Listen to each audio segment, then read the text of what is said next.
1168페이지 20장 19절로부터 20절.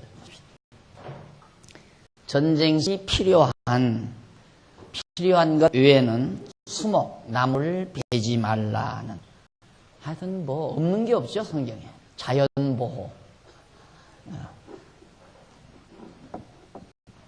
19절 한번 보십시다. 너희가 어느 성읍을 오랫동안 애워싸고 쳐서 취할 때 도끼를 둘러 그곳의 나무를 작벌하지 말라. 이는 너희 먹을 것이 될 것이미니 찍지 말라.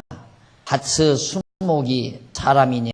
너희가 어찌 그것을 애워싸겠느냐? 오직 과목이 아닌 줄로 아는 수목은 작벌하여 너희와 싸운 그 성읍을 친 기구를 만들어 그 성읍을 함락시킬 때까지 쓸지니라. 그러니까 열매 맺는 나무는 할 수 있는 한 베지 말라. 전쟁 때. 그러나 열매 맺지 아니하는 나무는 베서 그것도 필요한 것만. 뭐에 필요한? 몽둥이 만들어야지. 옛날에 전쟁은 몽둥이나 나무 창 이런 거 만들어야 되니까. 그래서 이제 거기에 필요한 나무, 과일 맺지 않는 나무는 배수하지만은 과일이 열매 맺는, 과일만 맺는 그런 나무는 베지 말라. 왜냐하면 그 나무에서 맺히는 과일을 너희가 먹고 살아야 되니까. 그러니까 바로 이것도 역시 백성들의 생명 유지를 위한, 죽지 않고 생명을 유지하기 위한 하나님의 배려가 그 속에, 그 의미 속에 담겨져 있습니다. 그래서 거기 1168페이지 밑에서부터 9번째 줄 줄바꿈해 보시면은 이상에서 모세가 명한 생명에 대한 율례 가운데 전쟁 시에 생명을 보호하라는 율례는 죄와 사망 권세와 싸우러 오신 예수 그리스도께서 자기에게 속한 자의 생명을 보호해 주실 것에 대한 예표로서의 모형과 그림자이다. 즉 예수 그리스도는 만왕의 왕이시고 만주의 주이시며 대장 되시는 주님이시죠. 선한 싸움, 진리 싸움의 장군은 예수 그리스도이십니다. 그러니까 전쟁 시에도 예수 그리스도께서는 우리의 생명을 보존하시고 지켜줄 것에 대한 예표로서 모형과 그림자적인 측면에서 바로 이렇게 생명에 대한 율례를 우리에게 허락해 주신 것이다. 자, 그런데 여기서 여러분들이 주시하실 것 하나는 앞에서 규례나 율례나 계명, 이게 다 율법 아니에요? 계명도 율례도 규례도 이 모두가 다 예수 그리스도에 대한 예표로서의 모형과 그림자라는 게 거의 하나도 안 졌죠. 다.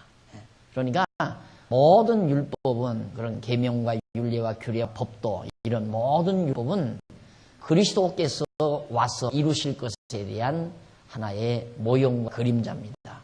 그러니까 결국 우리는 예수를 그리스도로 믿는 것으로 모든 율법을 완전하게 지키는 것이 되는 거예요. 왜냐하면 예수 그리스도가 모든 율례와 규례와 법도를 이루시고 그 이루신 공로를 우리에게 덧입혀 주시니까. 그러니까 우리는 예수 공로로 율법을 철저히 지키고 사는 자들이라 말입니다. 이것이 여러분 머릿속에 꽉 배겨 있어야 돼요. 내가 율법을 지켜서 그 공로로 하나님께 인정받는 게 아니라 예수님께서는 율법의 1.1획도 버리지 아니하시고 천지가 없어지기 전에는 다 이루시거든요. 누가? 예수님이 이루신다는 말이에요. 그러니까 율법의 1.1획도 천지가 없어지기 전에는 다 이룬다는 그 말이 오늘 우리를 통해서 이룬다는 말이 아니에요. 우리의 대속이신 예수 그리스도를 통해서 이룬다는 뜻이에요. 그러니까 예수님께서 율법 언약, 모세의 언약, 율법을 완벽하게 또 깨끗하고 완벽하게 점 하나, 획 하나 빠짐없이 다 이루신다 그 말이에요. 예수님이. 그래서 우리는 예수를 의지하고 믿는 거 아니에요. 내가 율법을 이루려면 예수 믿을 건 뭐 있어요? 내가 율법 믿어서 내 공로로 천국 가면 되는 거지. 그런데 사람들이 그러니까 모든 교사들이 자꾸 어떤 사람들은 제가 가르치는 박 목사가 가르치는 가르침에 율법관에 문제가 있다. 이런 생각을 자꾸 해요. 율법관에 문제가 있다. 예, 박 목사는 율법 폐기론자다. 그런 어리석은 말을 해요. 내가 왜 율법 폐기론자예요? 율법 폐기론자는 이단이라는 사실이 회사에서 이미 규명된 게 벌써 언제인데 저는 율법 폐기론자가 아니에요. 율법에 대해서 예수가 완성했다는 예수 완성론자지. 엄밀히 말하라면. 왜? 예수님이 왜 왔는데요? 예수님께서 오신 이유는 모세의 율법을 우리 인간으로서는 도저히 지킬 수 없어요. 여기는 인간이 죽을 수밖에 없어요. 율법 아래서는. 이 율법 아래서는 인간이 반드시 죽어요. 율법 아래서 의인이 한 사람도 없으니까 율법 아래 의인이 없다는 말은 율법 아래 다 죽는단 말이에요. 죄인이니까 죽는다는 말이에요. 그래서 예수님이 오신 거 아니에요. 오신 이유는 예수님이 이 율법을 다 지켜주시려고. 그래서 은혜 아래 우리를 살려주시려고. 죽은 자를 살려주시려고. 그래서 예수 그리스도를 통해. 그래야 예수님이 오신 거란 말입니다. 그러니까 율법은 폐지해야 되는 게 아니에요. 철저히 점 하나 해가 하나 빠짐없이 다 천지가 없어지기에는 없어지지 않아요. 이미 전부 이루지. 다 이루셔요. 그러니까 율법 폐기, 요즘에 뭐 소위 무슨 파 하나 있는데 뭐 거기는 완전히 율법 폐지로, 율법 필요 없다. 그래서 그런 사람들한테 속는 이유가 왜 속는가? 맞네. 뭐 갈라디아서에 보니까 뭐 율법은 뭐 다 폐했고 뭐 어쩌고 나오고 얘기하니까 저 사람이 성경적이다. 진짜 목사들은 참 율법 지키라고 안식일이라고 율법대로 11조 내라고 그러는데 이거 목사님들이 틀렸구나. 저분이 맞는 이로구나. 그래서 그 잘못된 무리들에게 빨려가는 거예요. 자, 그러니까 예수 좀 더 잘 믿어보려고 성경을 연구하고 성경을 배우고 진지하게 생각하는 사람들일수록 그런 데 빠져들어가요. 잘못 배워가지고. 우리는 율법 하나도 지킬 수가 없어요. 왜? 율법 중에 하나만 범해도 다 범한 것이 되지니까. 율법의 조항이 바리새인들이 만들어 놓은 조항은 3,000가지라고 그래요. 그 3,000가지 조항 가운데 하나만 범해도 바리새인들의 논법에 의하면 하나만 범해도 다 범한 것이 돼요. 그러면 바리새인 말고 10계명 중에 10가지 계명 아니에요? 10가지 계명인데 10가지 계명 중에 한 가지 계명만 범해도 다 범한 것이 된다 이 말이에요. 내 부모를 공경하라 했는데 이번 추석날 부모님 안 찾아뵌 사람 10계명 다 범한 사람이 되는 거예요.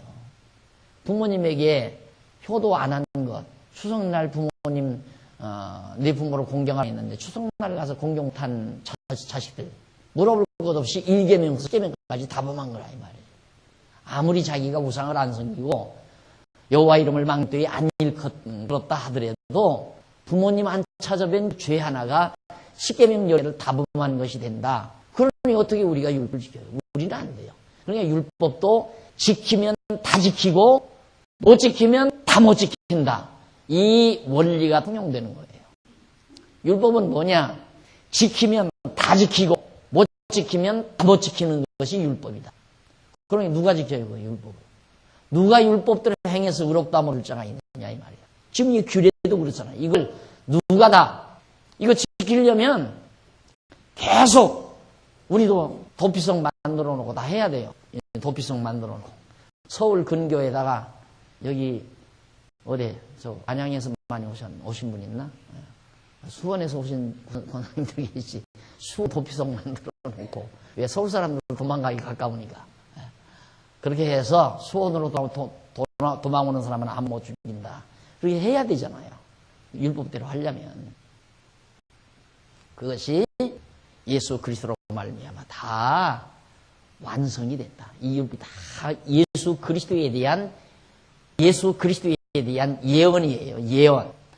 그러니까 율법이 예언대로 예수님이 오셔서 그 율법을 다 완성하셨기 때문에 우리를 하나님께서 예수님께서는 은혜에 부어서 은혜로 우리를 보호해서 죽은 우리를 산 곳으로 옮겨놓은 거예요. 그걸 구원이라고 그래요. 그러니까 우리는 율법의 행위로 말미암아 구원 얻을 자 한 사람도 없고 의롭다함을 얻을 자도 아무도 없는 거죠. 그래서 율법은 폐기되어 있는 게 아니라 예수님이 다 이루시는 거예요. 율법 폐기됐다는 건 잘못된 말입니다. 우리와 율법이 관계가 없다고 하는 것도 잘못된 거예요. 우리는 율법과 밀접한 관계가 있죠. 어떤 관계? 율법 아래 있으면 죽고 율법에서 떠나서 은혜 아래 있으면 사는 관계예요. 율법과 얼마나 밀접한 관계가 있어요. 율법 아래 있으면 죽어요. 그런데 율법 아래 있었기 때문에 우리가 율법 아래 있었기 때문에 하나님께서 우리를 은혜 안으로 옮겨놓은 거예요. 그런 율법이 얼마나 고마운 거예요. 율법이 아니었으면 우리가 하나님의 은혜 아래 있을 수가 없죠. 그렇죠? 네. 형제가 셋이 있어요. 그런데 아버지가 아들 셋이 있는데 아들 셋 가운데 둘째 아들을 품에 안고 있어요. 왜 그런지 아세요? 밖에 나가서 친구가 얻어 터져가지고 작은들이 둘째 아들이 밖에 나갔다가 친구들한테 매를 맞았어요. 그러니까 아버지 둘째 아들은 안아주는 거예요. 왜? 위로해 주기 위해서. 마찬가지죠. 우리가 율법에서 되게 더 터졌어요. 그래서 우리가 하나님의 은혜 아래 보호를 받게 되는 거예요. 그런 율법이 아니었으면 우리가 하나님의 은혜로 보호하면 못 받을 거 아니겠어요. 그래서 율법은 거룩하고 좋은 거죠. 절대 폐하면 안 되는 거예요. 율법이 계속 있어야 하나님은 우리를 은혜로 철저히. 왜? 율법 없으면 은혜로 보호할 것 없이 다 네 맘대로 해라. 토나버리 하나님께서 은혜로 보호 안 한다 이 말이죠. 도둑놈 있으니까 울타리를 치는 거 아니에요. 도둑놈이 있으니까. 이방 민족들이 있으니까 군대들을 야성해서 국경을 다 지켜주는 거 아니냐 말입니다. 마찬가지로 요놈의 거룩한 율법을 요놈이라고 해서 율법이 있기 때문에 하나님께서는 율법 아래서 우리를 보호하기 위해서 은혜의 장벽으로 우리를 철통같이 보호해 주고 지켜주신다 이 말이에요. 이게 율법을 폐하면 안 돼요. 철저히 세워야 되고 있어야 되고 그 말이에요. 똑 부러지죠. 박 목사 성경에 있는 율법 반대로 그냥 똑 부러지게 알고 있는 거예요. 의심할 필요 없어요. 확실하고 분명합니다. 자꾸만 내 입법관에 대해서 자꾸만 걸고 왜? 일부분만 딱 들어보면 전체적인 구도를 모르고 일부분 강의하는 것만 들으면 야, 저 박 목사 저거 암만 해도 뭐 안식일이 없고 뭐 11조가 어떻고 이런 얘기만 들으면 야, 저 율법 폐기론자다. 이런 식으로 몰아붙여가지고 자꾸 왜? 불리하니까 그런 식으로 교인들이 배우면 자기들에게 불리하니까 나를 이단으로 몰기 위해서는 자꾸만 율법 폐기론자라고 몰아붙여야 되기 때문에 그런 소리 하는데 율법 폐기론자는 그건 이단이에요. 엄밀히 말해서 율법 폐기론자는 지금도 율법을 굳게 세운 거예요. 폐기하면 안 돼요. 있어야 되는 거란 말입니다. 그러나 우리가 율법의 지배 아래에 있는 게 아니라 하나님의 은혜 아래에 있다는 얘기예요. 성경은 우리에게 말하기를. 자, 그 다음 이제 1069페이지 위에서 윗부분에 보면 양쪽 가로 3번 범죄자 생명을 대속하는 내용입니다. 그러니까 생명에 대한 얘기 가운데 첫 번째는 억울한 죽음을 금하는 내용이고 두 번째는 아까 말씀드린 대로 전쟁 시의 생명을 보호하는 내용이고 지금 양쪽 가로 세 번째는 범죄자 생명을 대속하는 내용입니다. 죄를 범한 자의 생명을 대신 속해주는 내용. 왜? 생명을 보호하기 위해서. 무엇 때문에 우리의 죄를 대속해 주는가? 죄값은 사망인데 그냥 놔두면 죽으니까 죽지 않도록 생명을 보호하기 위해서 범죄자를 대속해 준다. 자, 21장 1절로 9절 중간쯤 보면 69페이지 중간쯤 보면 무죄자의 피 흘린 죄를 송아지로 대신 속하라고 명령하는 내용이 나온다. 1절 내 하나님 여호와께서 네게 주어 얻게 하시는 땅에서 혹시 피살한 시체가 들에 엎드러진 것을 발견하고 누가 쳐 죽인 시체가 들에 엎드러져 있다. 그걸 발견하고 쳐 죽인 자가 누구인지 알지 못하거든. 사람이 죽었는데 누가 쳐 죽였는데 누가 죽였는지 전혀 알 수가 없어요. 그럴 때 어떻게 해야 되는가? 2절. 너의 장로들과 재판장들이 나가서 그 피살한 곳에서 사명이 있는 각 성읍의 원근을 재라. 자, 지금 성읍이 지금 이제 여기서 지금 피살을 당해서요, 사람이. 그런데 여기가 성읍 안에 있고 여기도 성읍이 있고 여기도 성읍이 있고 여기도 성읍이 있고 여기서 피살을 당했는데 그럼 이 성읍 다 재라 이거예요. 길이를 거리를 재면 제일 가까운 곳. 거기가 이제 첫째 주목기가 되겠죠. 지금 그걸 수사하는 방법이 나와요. 수사한 범죄자를 수사하는 이제 수사하는 장면이. 재판장들이 나가서 그 피살한 곳에서 사면에 있는 각 성읍의 원근 멀고 가까운 것을 잴 것이요 그 피살한 곳에서 제일 가까운 성읍 곧 그 성읍 장로들이 아직 부리지 아니하고 멍에를 내지 아니한 암송아지를 취하고 성읍의 장로들이 물이 항상 흐르고 들지도 심지도 못하는 골짜기로 그 송아지를 끌고 가서 그 골짜기에서 그 송아지의 목을 꺾을 것이요. 애매히. 왜? 누가 죽였는지 알 수도 없는데 송아지가 목이 꺾어져야 돼요. 그래서 항상 소는 재물에 대한 재물이죠. 하나님께서 그래서 소를 인간을 대속하는 재물로 만든 거예요. 그래서 그 죄를 속하라 이 말이죠. 억울하게 죽었잖아요. 그러니까 우리나라에도 보면 요즘 어저께 보니까 뉴스 시간에 그런 게 나오더라고요.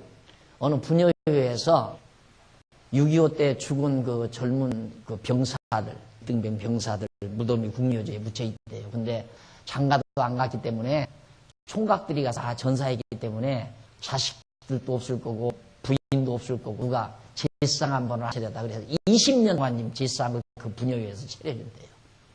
왜? 혼을 달래기 위해서죠. 제발 억울함을 풀고 편안히 쉬라고 그리고 제사 드려야 된다.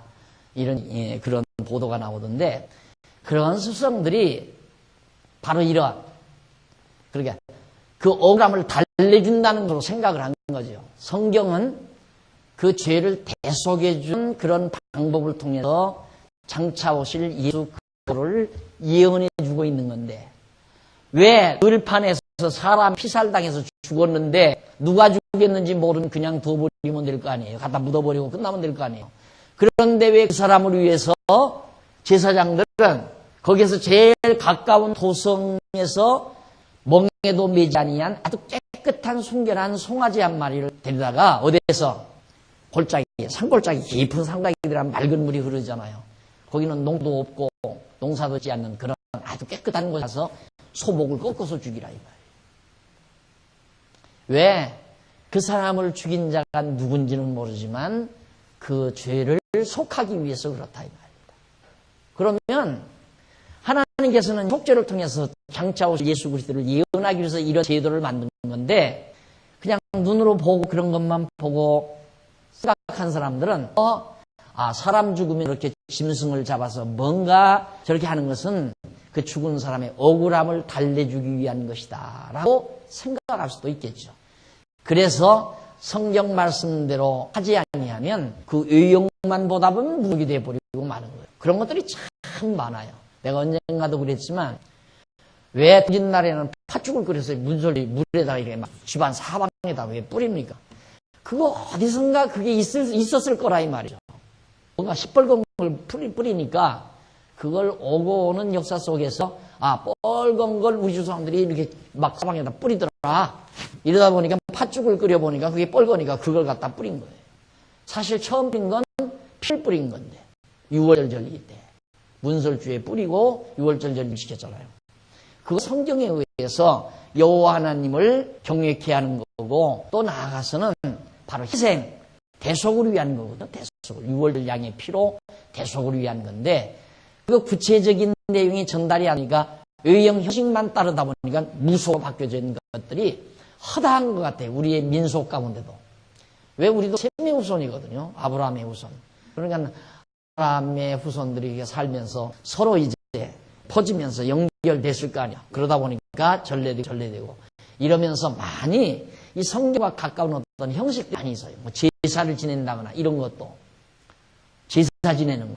이건 이제 처음에는 하나님께서는 이렇게 짐승을 잡아서 제사 드리게 한 건데 그것이 점점 전무해서 유교 때 이제 뭐 어느 쪽에 놓고 과일은 어느 쪽에 놓고 뭐 그런 식으로 이제 공자가 구체적으로 그걸 만든 자의 제자들이나 그들이 이제 구체적으로 그걸 제법을 만든 거죠. 그러니까 이런 모든 것들을 보면 하나님의 말씀, 성경이 없는 상태에서는 변질된다. 자꾸. 그래서 송아지의 목을 잘라가지고 그 죄를 속하도록 하라고 그렇게 말을 합니다. 5절 레위 자손 제사장들도 그리로 올지니 그들은 네 하나님 여호와께서 택하사 자기를 섬기게 하며 또 여호와의 이름으로 축복하게 하신 자라. 모든 소송과 모든 투쟁이 그들의 말대로 판결될 것이니라. 그 피살된 곳에서 제일 가까운 성읍의 모든 장로들은 그 골짜기에서 목을 끈 암송아지 위에 손을 씻으며 말하기를 우리의 손이 이 피를 흘리지 아니하였고 우리의 눈이 이것을 보지 못하였나이다. 여호와여 우리의 주께서 속량하신 주의 백성 이스라엘을 사하시고 무죄한 피를 주의 백성 이스라엘 중에 머물러지 마옵소서 하면 그 피 흘린 죄가 사함을 받으리니 너는 이와 같이 여호와의 보시기에 정직한 일을 행하여 무죄자의 피 흘린 죄를 너희 중에서 제할지니라. 그냥 사람을 때려 죽였는데 쳐 죽였는데 그 씨를 갖다 묻어버리고 그냥 말아버린다면 아하 사람을 몰래 죽이기만 하면 상관없는 거구나. 하나님 앞에 상관이 없는 거구나. 이렇게 생각할 수도 있잖아요. 그러니까 그런 경우를 그냥 지나치지 마라.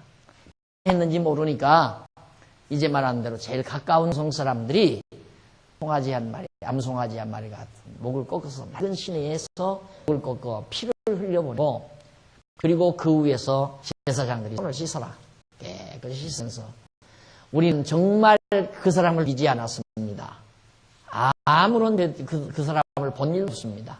누가 죽였는지 우리는 알지도 못합니다. 이러면서 내 백성들의 죄를 용서해 주시라고 그렇게 하나님 앞에 간구하면서 제사를 드려라. 이렇게 하라. 그러면 하나님께서 정말 그들의 모든 죄를 사하고 그리고 그 땅에서 그렇게 무죄한 피를 흘리는 일이 없도록 그런 일들이 다 제해지도록 그렇게 할지니라 라고 명령한 내용입니다.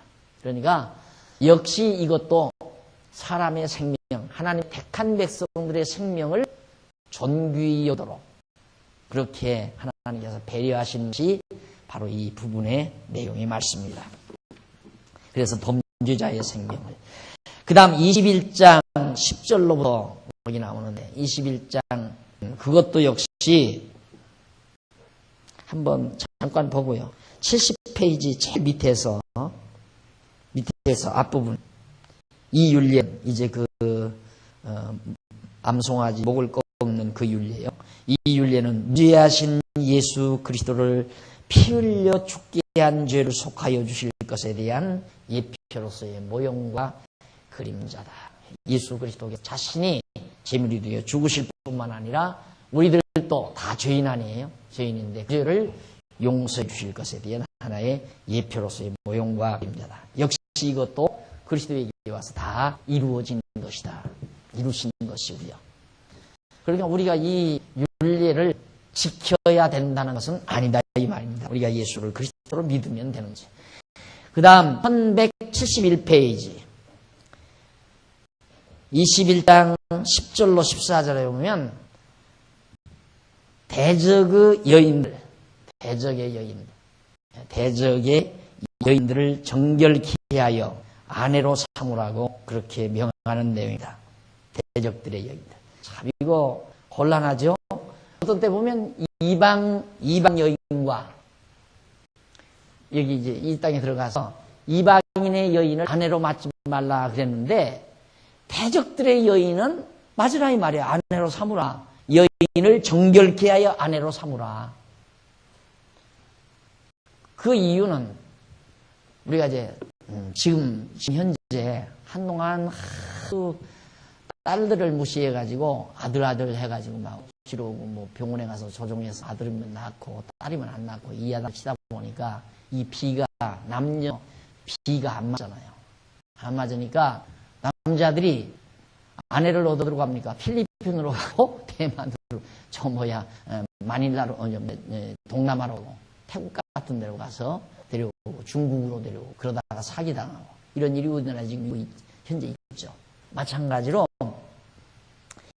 이스라엘 백성에게서 하나님께서 이방 여인을 데려다가 아까 여인은 죽이지 말라고 그랬잖아요. 이유는 쉽게 말하면 좀 속된 말로 말하면 씨바지로 이용하는 거예요. 자녀들을 많이 낳도록. 그렇게 해서 아내로 삼도록. 그러니까 결국 택한 백성들의 생명이 번창하도록 자손들이 번창케 하시려는 하나님의 배려가 바로 이 규례 속에 담겨져 있는 겁니다.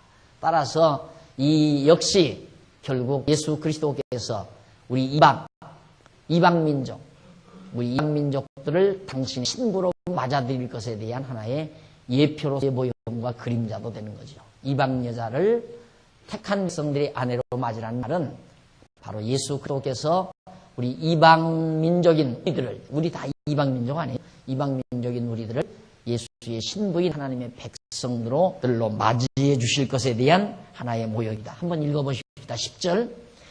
네가 나가서 대적과 싸움을 당하여 내 하나님 여호와께서 그들을 내 손에 부지심으로 네가 그들을 사로잡은 후에 네가 만일 그 포로 중의 아리따운 여자를 보고 연연하여 여자가 굉장히 이쁘고 아름다우니까 사랑해서 아내를 삼고자 하던 그를 내 집으로 될 것이요. 그는 그 머리를 밀고 손톱을 베고 그 여자 머리를 싹 깎아버리고 손톱도 다 잘라버리고 그리고 또 포로의 의복을 벗고 네 집에 거하며 그 부모를 위하여 1개월 동안 애곡한 후에 그 부모들을 위하여 1개월 동안 애곡한 후에 네가 그에게로 들어가서 그 남편이 되고 그는 네 아내가 될지요. 그 후에 네가 그를 기뻐하지 아니하거든 그 마음대로 가게 하고 결코 돈을 받고 팔지 말지라. 네가 그를 욕보였은즉 종으로 여기지 말지니라. 이방 여자 전쟁터에 가서 여자가 너무 아리따우니까 아내로 삼을 마음이 끌랑 데려다가 1개월 동안 머리 다 깎고 손톱 다 잘고 그리고 부모를 위해서 애고하게 울게 만들어라 이 말이죠. 울게 만든 이후에 그다음 1개월 후에 들어가서 아내로 맞아려라. 살다가 마음에 안 들걸랑 그냥 그 여자 마음대로 하게 해라. 돈 받고 팔지 말고 종으로 생각하지 말라 그래요. 종으로. 이것이 바로 지금 하나님께서 모세를 통하여 명하신 말씀입니다. 그러면 그 내용 좀 한번 그 71페이지 밑에서부터 1171페이지 밑에서부터 여째 줄 중간 이제 바로 그런 내용은 이는 나오죠. 중간쯤 보면은 그 여자로 하여금 부모를 떠나 아내가 될 준비를 하도록 하는 것이다. 1개월 동안 그렇게 하라는 것은 아내가 될 준비를 하려는 것이고 그리고 이스라엘 자손이 그 여자를 기뻐하지 아니할 경우에는 자유하라고 하였다. 이는 그 여자를 같은 동족으로 여기라는 것이다. 일단 이제는 아내로 취했으니까 같은 동족이니까 종으로 팔아먹거나 그러지 말라. 그것은 이스라엘 자손이 하나님 여호와의 언약대로 생육하고 번성하는 데 도움이 되기 때문이다. 이 율례는 이러한 민족이 이방 민족이 예수 그리스도의 신부의 성도가 되거나 예수 그리스도 안에서 자유함을 얻게 될 것에 대한 예표로서의 모형과 그림자다. 의미를 신학적으로 정리를 해드려요. 그러니까 이렇게 하나하나 모든 율례가 신학적 의미가 없는 게 없잖아요. 전부 다. 그건 바로 그리스도와 밀접한 관계가 있다. 우리도 이제 비록 이방민족이지만 예수의 신도가 되므로 하나님 나라 백성이 됐죠, 이제. 우리는 과거에 이방민족, 사단의 백성이었지만, 어두운 권세의 백성이었지만, 예수 그리스도의 신부가 되므로 하나님의 택한 백성이 된 거예요. 그리고 이제는 자유함을 얻게 되고요. 정말 우리가 얽매에서 노예가 아니라 종이 아니라 자유함을 얻게 될 이것에 대한 한 예표로서의 모형과 그림자로 이런 율례를 모세를 통해서 주었는데 그 율례를 예수 그리스도가 완벽하게 부쉈잖아요. 그걸 오늘 우리가 이루려고 해서는 안 된다. 만약에 우리가 지금 예수 믿는 우리가 어디에 가서 쏘다가 가만히 보니까 다 죽여야 되는데 이쁜 여자가 아니다. 아, 저 여자를 내가 아내로 맞아들여야 되겠다. 데려다가 자기 집에다 1개월 동안 놓고 머리 다 깎게 하고 손도 다 잘라놓고 그리고 그 부모를 위해서 통곡하게 한 다음에 자기 아내로 삼아야 되나? 그런 거 없잖아요. 왜 그렇게 안 하는가? 성경이 하라고 그랬는데 예수 그리스도가 온전한 것으로 구약 시대에는 온전치 못한 거예요. 온전치 못한 것. 그런데 예수 그리스도께서는 온전한 것.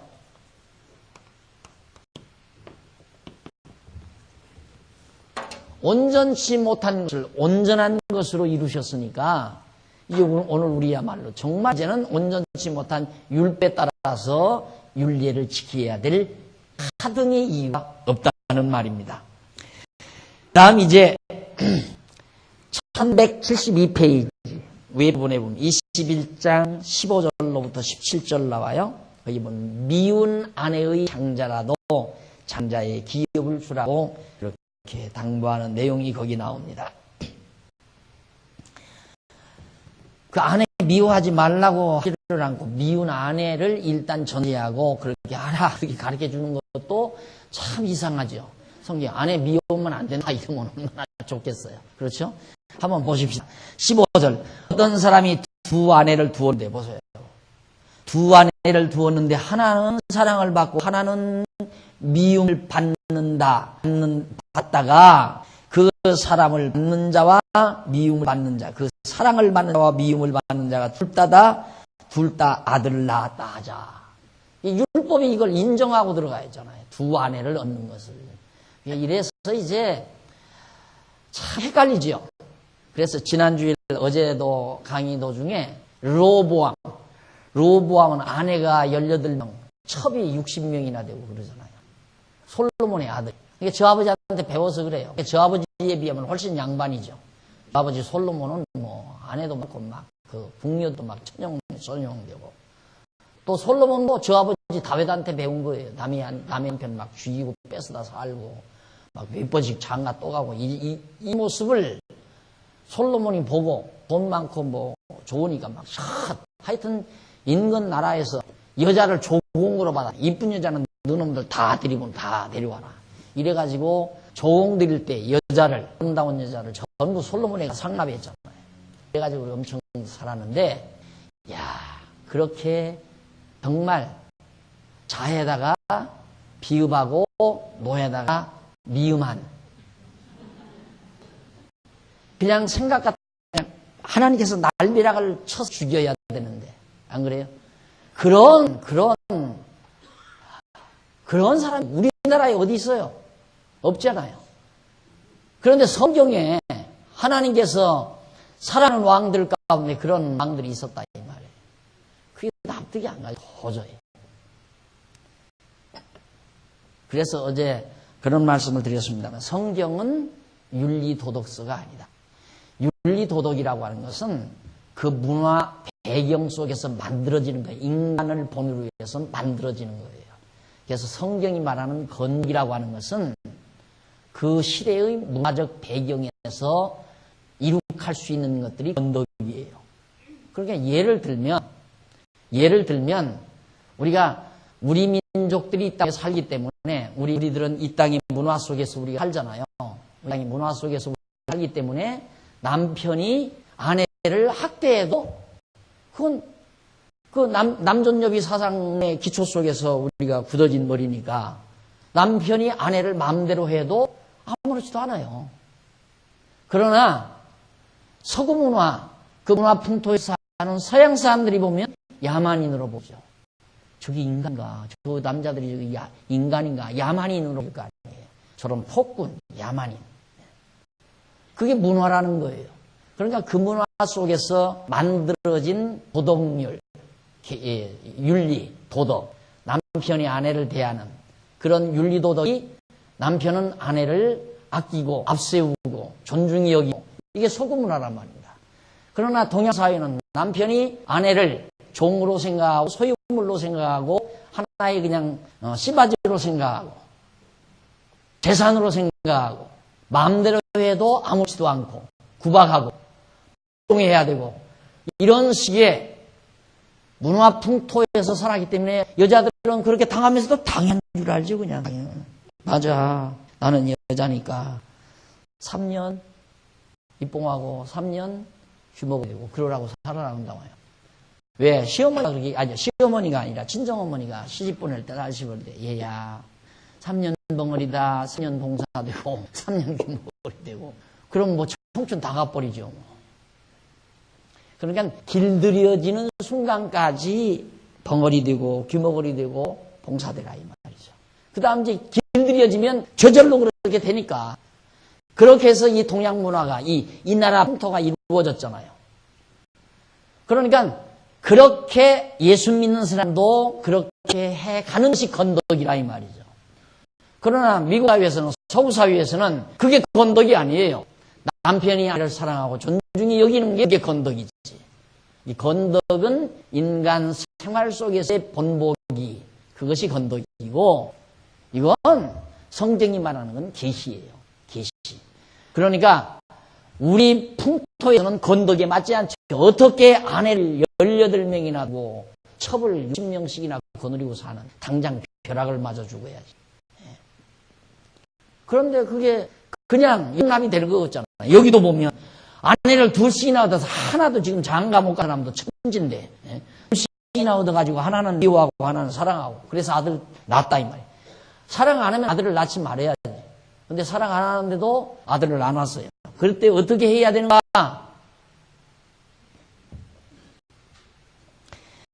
낳았다 하자 그 미움을 낳는 자의 소생이 장자여든 자기의 소유를 그 아들들에게 기업으로 나누는 날에 그 사랑받는 자의 아들로 장자를 삼아 참 장자 곧 미움을 받는 자의 아들보다 앞세우지 말고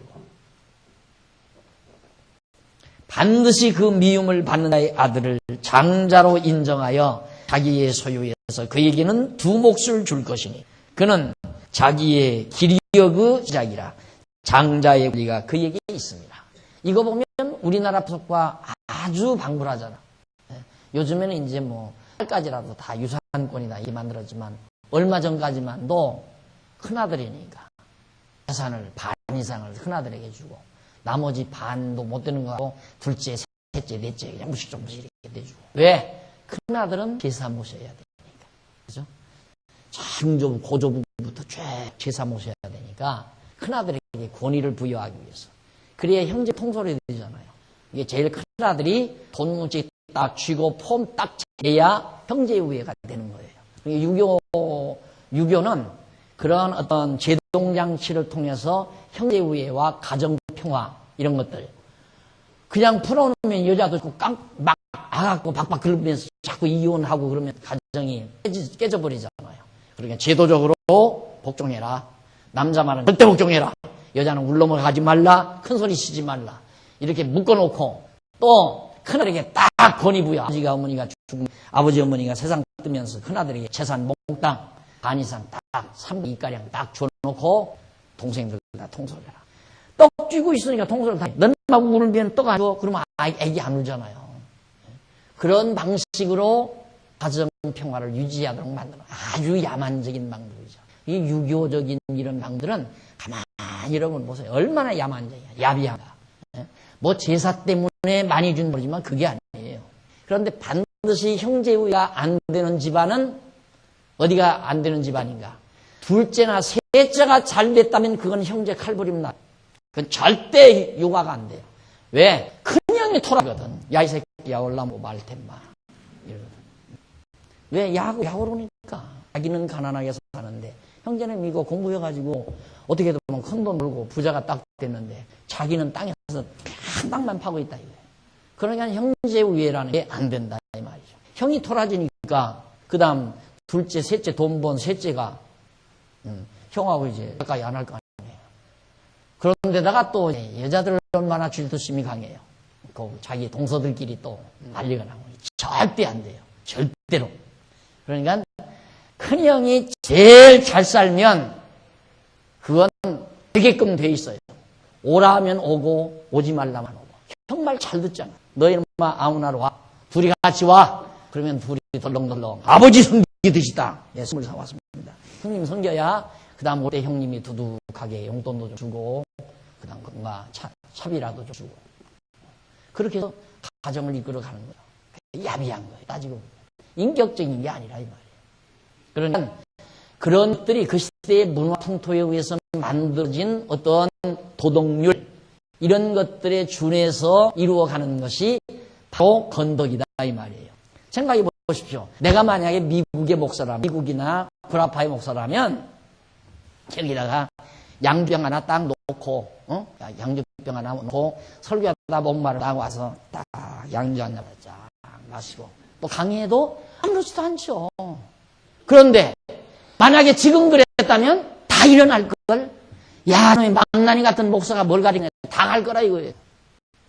그러니까 양주 부으면 안 돼요 여기서. 왜? 건덕을 위해서. 무슨 말씀인지 알겠죠? 그건 건덕 차원이지 여기 성경에서 지금 말하는 이것은 말입니다. 여기 의미가 있어요. 장자에게 반드시 유업이 물려진다. 장자에게 기업이. 그것은 바로 장자이신 예수 그리스도가 하나님의 나라를 기업으로 받아 오늘 그의 지체인 오늘 우리들이 누릴 것에 대한 하나의 예표로서의 모형과 그림자로 우리에게 계시해주는 계시성을 지고 있는 겁니다. 그러니까 아무리 미운 하나 낳더라도 장자는 장자다 그 말이에요. 예수 그리스도가 우리의 장자 아니에요? 큰 형님이죠. 자, 거기 그래서 그 나와요. 17 반드시 그 미움을 받는 자의 아들을 장자로 인정하여 자기 소유 그에게 두 몫을 줄 것이니 그는 자기 기력의 시작이라 장자의 권리가 그 얘기 있음이니라. 그러면서 얘기가 나왔는데 그 본문 조금 읽어볼까요? 본문은 모세가 이스라엘 손에게 미운 아내의 소생이 장자일 경우에 그에게 장자의 기업을 준 규례에 대해서 명하는 내용인데 이 규례는 모세가 일부 다처제를 정화하는 것을 전제로 하여 명한 규례가 아니다. 일부 다처제. 한 남자가 두 여자 세 여자 거느리는 것을 정당화해서 명한 게 아니다. 이 말이죠. 그럼 뭐냐? 아니다. 어떤 사람이 두 아내를 두었는데 라는 말이나 둘 다 아들을 낳자라는 말은 대부분의 백성들은 한 아내를 두고 살고 있으나 그 가운데 어떤 사람이 두 아내를 두게 되는 가상적인 경우를 말하는 것이다. 그러니까 하나님께서 성경에 봐라 이 두 사람이 어디서 살았느냐 그러니까 두 사람으로 살아도 된다. 그걸 정당화하라 이 말씀을 기록한 게 아니다. 사람이 살다가 보면 그러잖아요. 어떤 사람은 한 아내 안 데리고 한 아내하고 살지만 어떤 사람은 두 아내 얻을 수도 있고 세 아내 얻을 경우가 있을 경우에 그렇다 그 말이에요. 그런 경우를 대비해서 말씀한 것이다. 그래 지난주에도 어제도 제가 몇 개도 제가 말씀을 드리지만 성경에 있는 데를 자꾸 보십시오. 솔로몬 이렇게 해서 축복받아 잘 살았습니다. 다윗은 이렇게 함으로 말미암아 이스라엘 왕이 돼서 복받아서 부부와 영화를 누렸습니다. 그렇게 강의를 성경을 풀어간다면 얘기하잖아요. 여러분 다윗은 자기 아내만으로 만족지 못하고 남의 아내 우리아의 아내를 욕심내가지고 우리아가 갖다 죽여버리고 바세바를 뺏어다 살아가지고 하나님께 복받아서 왕으로서 부와 영화를 누리면서 권좌를 누리며 살았습니다. 그러므로 여러분들도 남의 아내 욕심이 나거든 남편 죽이고 데려다 사십시오. 이렇게 가르쳐야 되지 않느냐 이 말이에요. 내 말은. 그게 될 말이에요. 말이나 되는 얘기냐 이 말이죠. 그런데 설교가 다 그러거든. 설교라는 것이 바로 성경에 나오는 어떤 사건을 놓고 그대로 우리들대로 답습하라고 가르치라 이 말이에요. 그게 교훈 설교예요. 저는 여러분들에게 교훈하는 게 없잖아요. 뭘 이렇게 하려고 교훈하는 게 없지 않느냐 이 말입니다. 성경을 통해서 오십시오. 예수가 그리스도 합니까? 그러니까 하나님은 여호와입니다 하고 하나님 여호와만. 왜? 성경은 하나님 여호와를 계시하는 내용이니까. 그것만 가르쳐 주잖아요. 그것만 계속. 그래서 성경 어설프게 알면 사람 죽여요. 그러니까 약방에서 이제 엄마가 약사인데 엄마가 약하는 걸 등모로 딸이 이렇게 쳐다봐요. 아, 간 환자에게 저거 넣어서 주는구나. 아, 저거 위장 환자에게 저거 주는구나. 이렇게 등 너머로 배운 어설픈 약사. 엄마가 시장 보러 간 사이에 약 잘못 주셨다가 사람 죽인다 이 말이에요. 약방이에요. 그런 거나 똑같아요. 성경을 가르치려면 똑똑히 알고 정확하게 가르쳐야지. 성경 제대로 모르고서 그냥 어설프게 가르치면 영혼 다 죽이는 거죠. 영혼을 다. 그래서 오늘 여기 어떻게 보면 두 아내로도 살으라는 얘기도 하잖아요. 두 아내가 있는데 미운 아내, 이쁜 아내, 사랑스러운 아내. 그런데 미운 아내가 들났어도 그 장자니까 장자 대여해 보라. 아하, 미운 아내가 낳은 아기 아들을 장자로만 인정해주면 두 아내 얻어서 살아도 괜찮은가 보구나. 이렇게 여러분들이 그대로 살으라고 성경이 말하는 게 아니다 이 말. 그럴 경우에 그럴 일이 인간세에 있으니까 그럴 경우에 그렇게 하라 그 말이에요. 그러면서 거기 봅시다. 계속해서 그 원래는 거기 나오잖아요. 그 본문 그 중간쯤이에요. 그 중간쯤 앞부분에 보면 본래는 하나님께서 한 남자에게 한 여자를 주어 아내로 삼았었죠. 창세기 1장 1절에 보면 한 남자에게 한 여자 하와를 지어서 아내로 삼게 해주었어요. 그것이 근본 초기에 있었던 거예요. 그런데 인간의 힘으로 인하여 두 아내를 두는 경우가 있는 것이다. 이런 경우에 장자의 기업을 주는 규례를 명하는 것이다. 다 인간의 욕심이죠. 하나로만 못하고 여럿을 자꾸 거느리고 하는. 이건 남자나 여자다. 그래, 이처 다부제 제도에서는 여자 욕심이 많은 거고 일반 처제 제도에서는 남자들이 욕심이 많은 거고. 자, 이래서 이제 그런 경우가 생기는데 그럴 경우에 이 규례가 적용이 되는 거다 이거죠. 그래서 두 몫을 장자의 기업으로 주는 것이다. 그것은 하나님 여호와께서 이스라엘 열대에게 언약하신 말씀대로 그 자손이 생육하고 번성해야 하기 때문이다. 이 율례는 장자이신 예수 그리스도께서 천국의 유업을 받으실 것에 대한 예표로서의 모형과 그림입니다. 아까 말씀드리죠. 그 다음 1172페이지 밑에 21장 18절로부터 21절 부모에게 불순종한 자들을 돌로 쳐서 죽이라고 명합니다. 무섭잖아요. 사람에게 완악하고 폐역한 아들이 있어 그 아비의 말이나 그 어미의 말을 순종치 아니하고 부모가 징책하여도 듣지 아니하건 부모가 그를 잡아가지고 성문에 이르러 그 장로들에게 나가서 그 성읍 장로들에게 말하기를 우리의 이 자식은 완악하고 폐역하여 우리 말을 순종치 아니하고 방탕하며 술에 담긴 자라 하거든. 그 성읍 모든 사람들이 그를 돌로 쳐 죽일지니 이같이 네가 너의 중에 악을 제하라. 그리하면 온 이스라엘이 듣고 두려워하리라. 자식도 죽이라. 불순종하는 자식도 죽이라.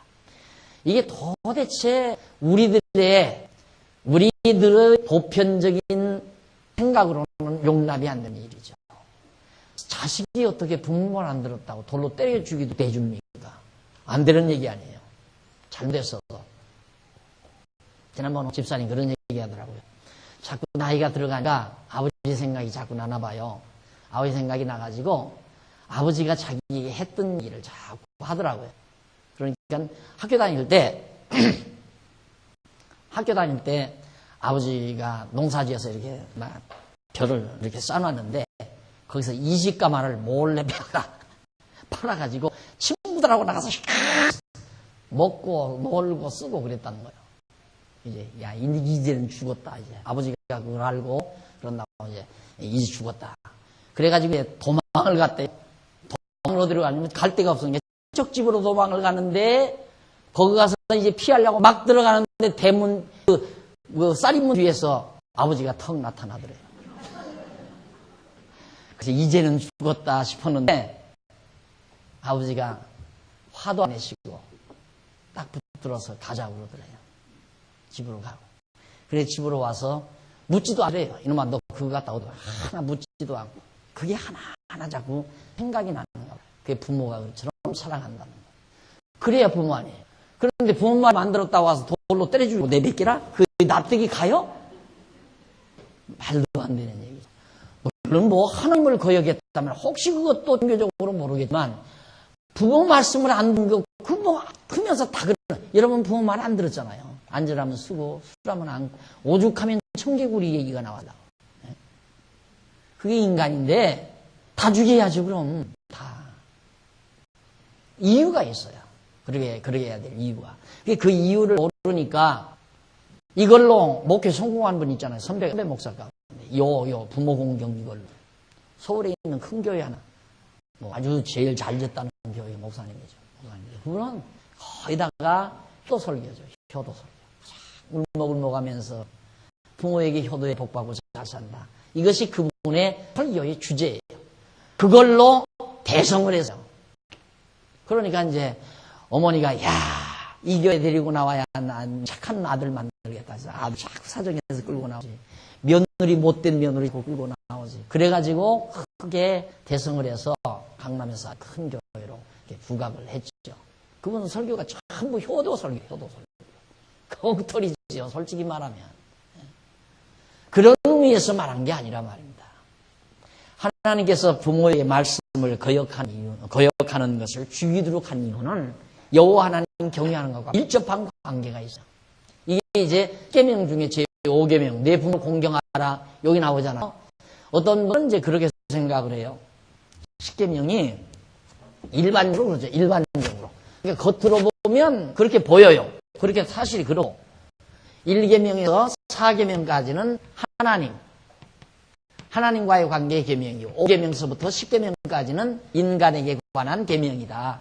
그러니까 이것은 인간에게 관한 도덕과 윤리다 이 말이죠. 거짓말하지 말라, 부모를 공경하라, 간음하지 말라, 도둑질하지 말라. 전부 인간과의 관계 아니에요? 그런데 1계명서 4계명까지는 나 외에 어떤 신을 섬기지 말라, 우상 들지 말라, 그 다음 내 이름을 망게 일컫지 말라, 그 다음 또 하나. 그렇다고. 그래서 이게 하나님과의 관계, 이건 인간과의 관계라고 합니다. 그렇게 말하지만 천만의 말씀이에요. 한 발짝만 깊이 들어가면 다 하나님과의 관계예요. 이 모두가 다 하나님 여호와 경외하게 하기 위한 내 그 근본 목적이 있다 이 말이죠. 이미 출애굽기가 다 배웠잖아요. 내 부모를 공경하라. 그것이 부모 공경 그 자체의 목적이 있는 것이 아니라 그 당시에는 그 당시뿐만 아니에요. 지금 마찬가지예요. 지금도 제1의 스승, 인생에 있어서 제1의 스승은 부모라고 그러잖아요. 어머니, 아버지가 최고의 제일 첫째 스승이다. 그러니까 아기 벌써 이 세상에 태어나기 전에 뱃속에 있을 때 벌써 엄마는 선생 노릇 하잖아요. 엄마의 마음가짐, 엄마의 생각, 엄마의 가치관, 엄마의 모든 취미 이런 것들, 또 엄마가 가지고 있는 피 이런 것들이 다 자식에게 영향이 미쳐지는 거죠. 태아에게 전부 영향이 미쳐지는데 그 다음 나누면 누구하고 제일 많이 시간을 보내요? 엄마지 뭐.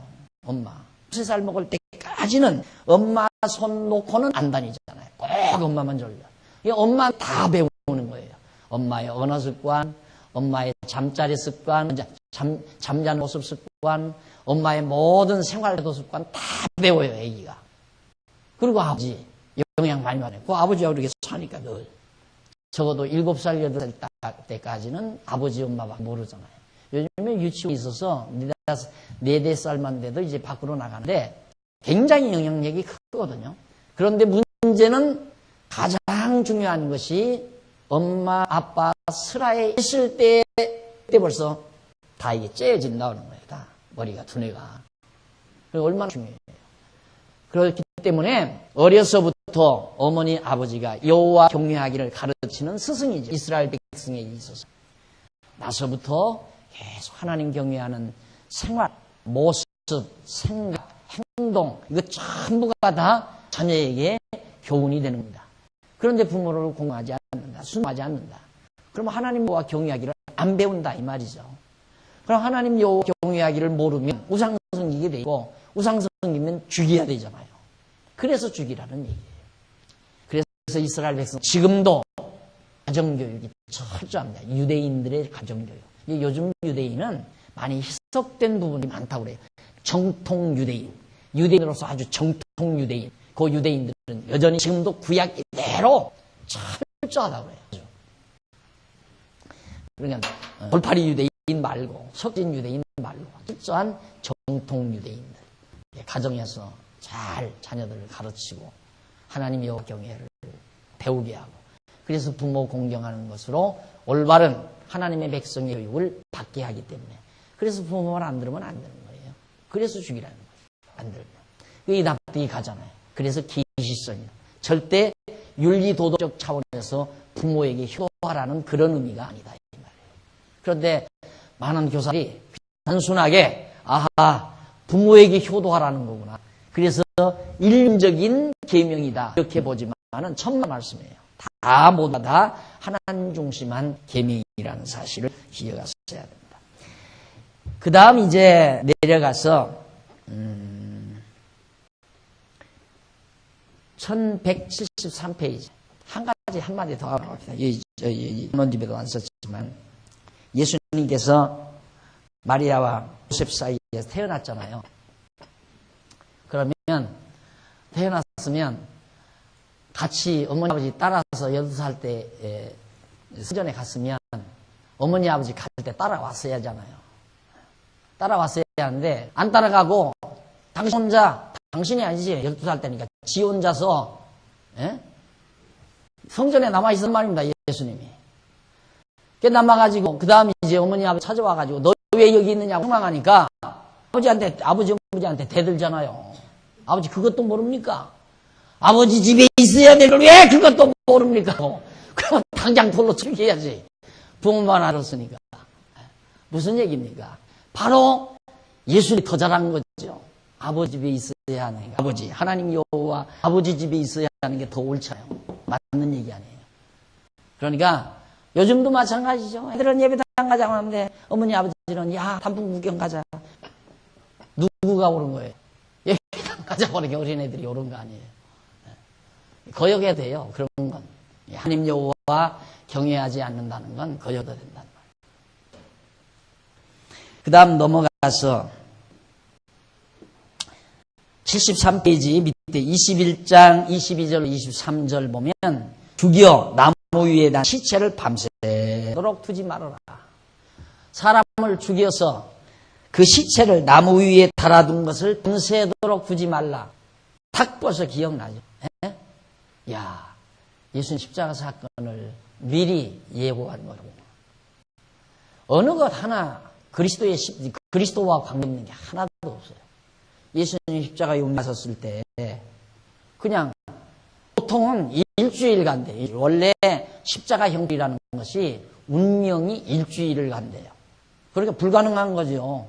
하루에 내려놓는다는 건. 십자가에 못 박을 때는 일주일 내내 이렇게 매달아 놓기 위해서 십자가에 못 박는 거거든요. 왜 그렇게 오래 가는가? 여기 못 박고 양발에 못 박으니까 거기가 아주 중요한, 여러분 여기 끝나는 분들 많죠?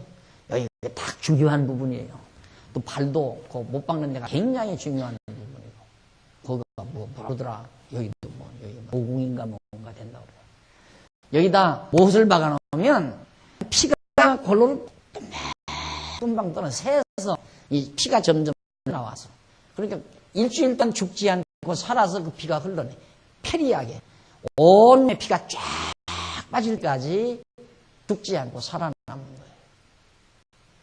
그런데 공교롭게 예수님 십자가에 못 박아서 로마 군병들이 그거 모르니까, 로마 군병들이 지나가다가 이거 살았나 하고 옆구리 푹 찔러 놓으니까 그냥 물가 우르르 쏟아져 버리고 말하죠. 그래서 빨리 운명한 거거든요. 그래서 그 밤을 지나지 않고 나무 위에 예수의 시체를 끌어내린 거예요. 이 예언의 말씀이 이루어지기 위해서 그런 거란 말이에요. 그러니까 내가 다 이루겠다. 1.1획도 천지가 없어지기 전에는 다 이룬다는 말씀이 바로 그런 경우 다 통하는 얘기예요. 뭐가 다 예수님께서 다 이루실 것에 대해 한번 읽어보십시다. 12절 사람 만일 죽을 죄를 범함으로 내가 그를 죽여 나무 위에 달거든.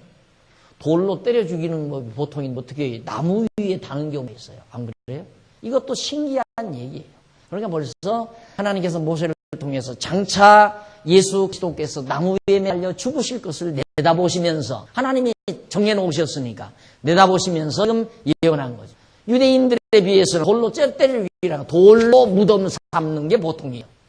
그러니까 보통 유대인들이 죽였을 때는 돌로 때려서 돌무더기에 그냥 묻혀 있는 거예요. 아간이 죽였을 때도 돌무더기에 묻어놨잖아요. 그러면 예수도 보통 유대인들이 죽이니까 돌로 때려서 무덤에 묻어야 할 텐데 어떻게 그렇게 로마인들의 형들, 이방민족 형들이거든요. 십자가에 매달리는가. 이 말씀을 이루기 위해서 그런다. 이 말씀이 이루어지기 위해서.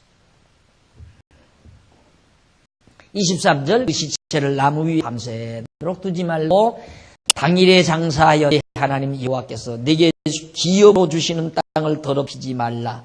나무 위에 달린 자는 하나님께 저주를 받았음이니라. 예수님께서 나무 위에 달려 율법의 저주 아래서 죽으셨다고 그러잖아요. 예수님이 십자가 나무 곁에 달린 것은 바로 이 말씀을 이루기, 이 율례를 이루기 위한 하나님의 선이었다. 좀 읽어보실까요? 본문은 모세가 이스라엘 자손에게 범죄자를 죽여 나무 위에 달거든 그 시체를 밤새도록 두지 말라는 규례에 대하여 명하는 내용이다. 라고 하면서 그 밑에 줄 바꾼 데 나오죠? 예수 그리스도에 대한 예표로서 모형과 그림자인데 좀 다 읽어야 되겠네요. 제일 위에 줄부터 1174페이지 제일 위에 부분.